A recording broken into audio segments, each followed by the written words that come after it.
Hello everybody, my name is Sniping is Fun, and I welcome you back to my next video here on my YouTube channel. This time I'm going to be going into the world of WWE, into the world of wrestling, and I'm going to be giving you all my predictions and my overall thoughts on Wrestlemania 32, which is this upcoming Sunday, April 3rd, 2016. I already basically gave a general, overall, more so major, pretty much, predictions and thoughts on over at Two Cousins game with my cousin Vito and Patrick.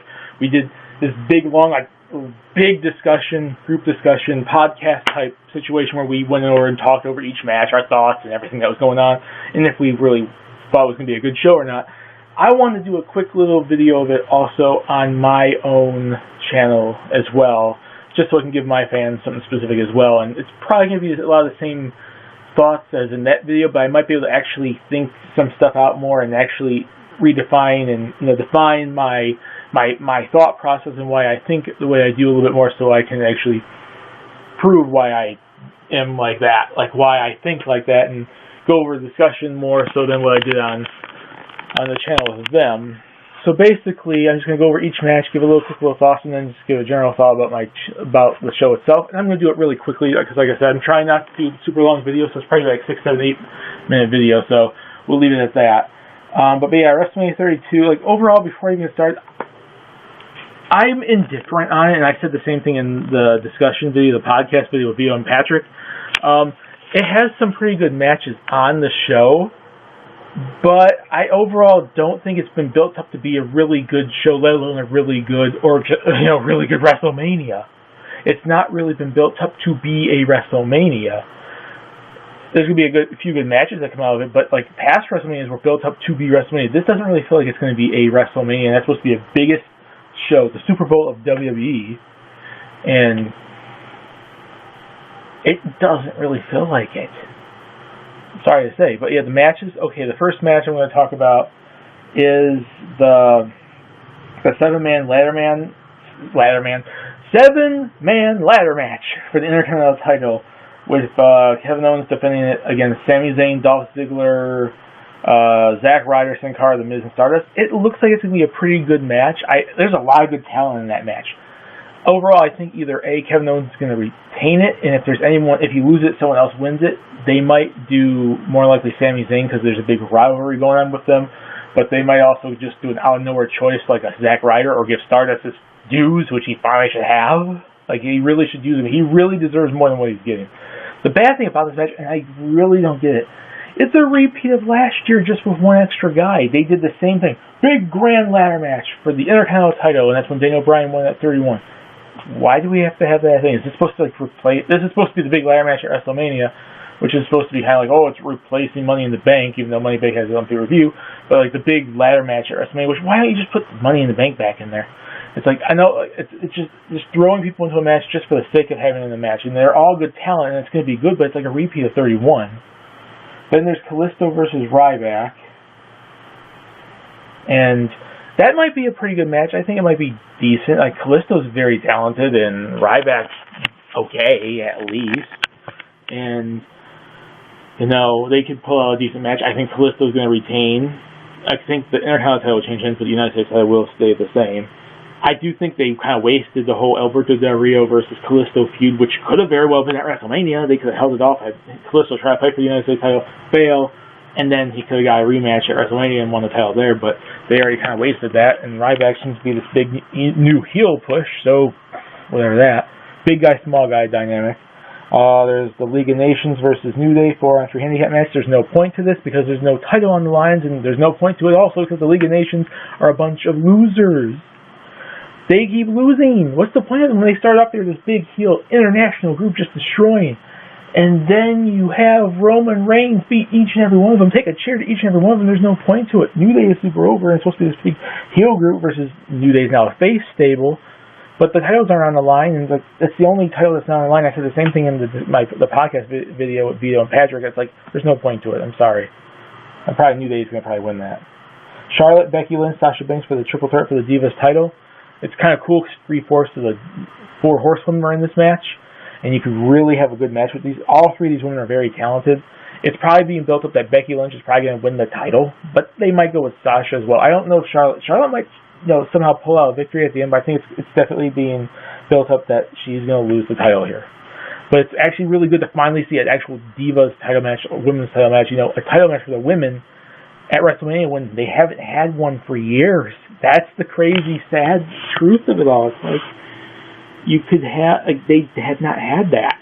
Like, the last couple of years, I've had stupid, 6-man tags and stuff with, Snooki and all that bullcrap. Battle Royales and everything. This is the final time we finally get to see a title match on the line. Not some tag match or anything. Dean Ambrose, Brock Lesnar, the street fight, no holds barred. That's going to be, I think, really good. And this could be the match that really proves that Dean Ambrose is that next character they could push. And Brock Lesnar's a beast monster. So regardless if Dean wins or not, it's kind of something they can go for. I do think Dean needs to win very, very most, but you never know what WWE's going to do, because they're always really random with their titles, with their matches. Sometimes they're so predictable, but then other times they just go randomly, and sometimes it makes sense, and sometimes it doesn't. A lot of times it doesn't. Dean needs to win more, but this could be a really good match to push Dean. He should be in the title picture, though.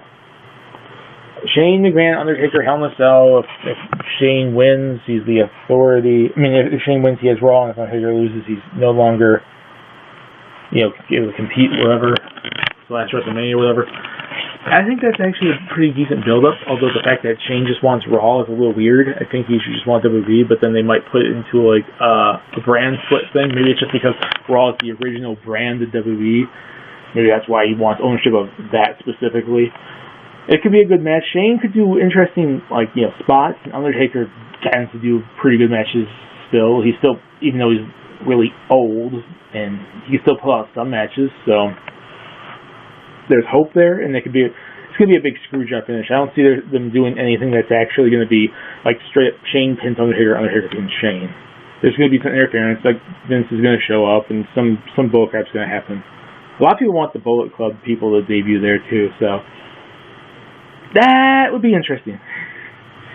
And then we have Triple H and Roman Reigns, the title.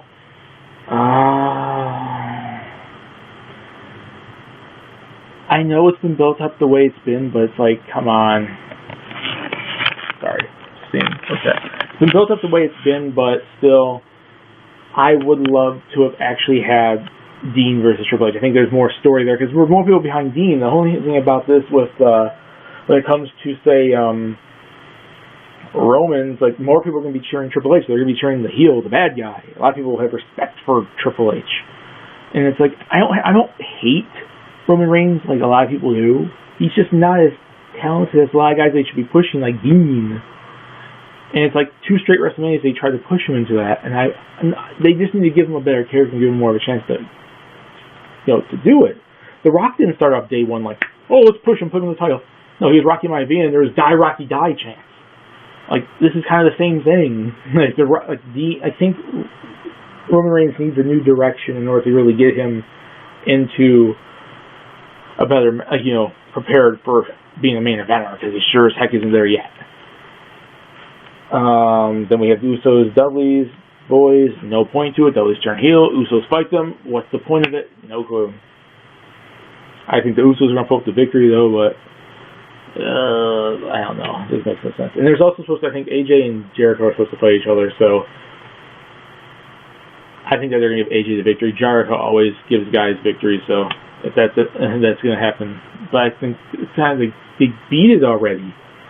He's already 2-1 against Jericho, which it just feels weird that they should have had their first match at WrestleMania, so it's actually a spectacle. Now it's just any other match. And then and Andre Giant Memorial Battle Royale.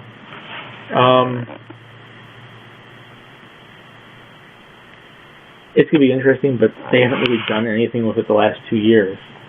Cesaro won it, and then they did Jack Squat with him, and then Big Show won it last year, and there's no point for him to win it. Besides the fact he's a giant. He's a big guy. No point to it. So whatever. But yeah, overall, my thoughts on this event, it might be good. It might be bad. It's just the build-up to it's been kind of meh, besides a few matches. And a few matches will pull it out, like the Hell in a Cell, the Intercontinental title, Divas title matches, stuff like that, but, and the street fight, but overall, it's just like there seems to be like more bad to it than good, and not the best build up like past WrestleMania. Like 30 was built up pretty well. 29 was built up pretty well. 28 was. 26 kind of. 24. You know, a lot of our WrestleMania built up pretty well, but yeah, I don't know. It's going to be decent. It's going to be decent. And it's going to be but it's not going to be one of the best WrestleManias ever. But it sure as heck will not be one of the worst. It won't be a 27. It won't be a 9. It won't be a 2. So, here's hoping, as a wrestling fan, WrestleMania 32 comes out to be pretty good. Because it really, as of now, doesn't look like it's going to be. So I hope that they can make gold out of, you know, this dirt that they're giving us, and one day they can improve. That's my thoughts, my hopes, predictions, and everything for WrestleMania 32. Hope you guys all liked it. Peace. Please subscribe if you want to, and have a lovely day. See you all in my next video. Bye.